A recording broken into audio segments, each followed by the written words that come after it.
എന്നാലും ആൾക്കാർ ഒരുപാട് പേര് ചോദിക്കുന്ന ഒരു ചോദ്യമാണ്, നിങ്ങൾക്ക് വെയർ ഹൗസിന്റെ ജോബ് എന്താ ചെയ്യാത്തത്, വരുമ്പോൾ പറയണം. തീർച്ചയായിട്ടും പറയും, നിങ്ങളെ കൊണ്ടുപോവുകയും ചെയ്യും. നമുക്കിപ്പം ഒരു 1000 വേക്കൻസി വരുന്നെങ്കിൽ ഒരു 100 വേക്കൻസി ആയിരിക്കും നമുക്ക് വെയർ ഹൗസിന്റെ ജോബായിട്ട് വരുന്നത്.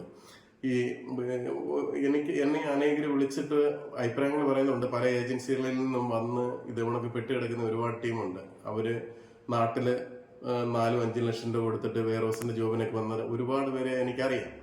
ഇപ്പൊ നാട്ടിലും കടവായി, ഈ യൂറോപ്പിൽ വന്നിട്ട് അവിടെയും കടവായി, പല പല പ്രയാസം അനുഭവിക്കുന്ന വ്യക്തികളുണ്ട്. അതുകൊണ്ട് നിങ്ങൾ ഏത് ഏജൻസി വഴി പോയാലും അതിനെക്കുറിച്ച് വിശദമായിട്ട് നിങ്ങൾ അന്വേഷിച്ചിട്ട് മാത്രമേ നിങ്ങൾ പൈസ കൊടുക്കാവുന്ന കാര്യം ഞാൻ നിങ്ങളെ പ്രത്യേകം അറിയിപ്പിക്കുകയാണ്.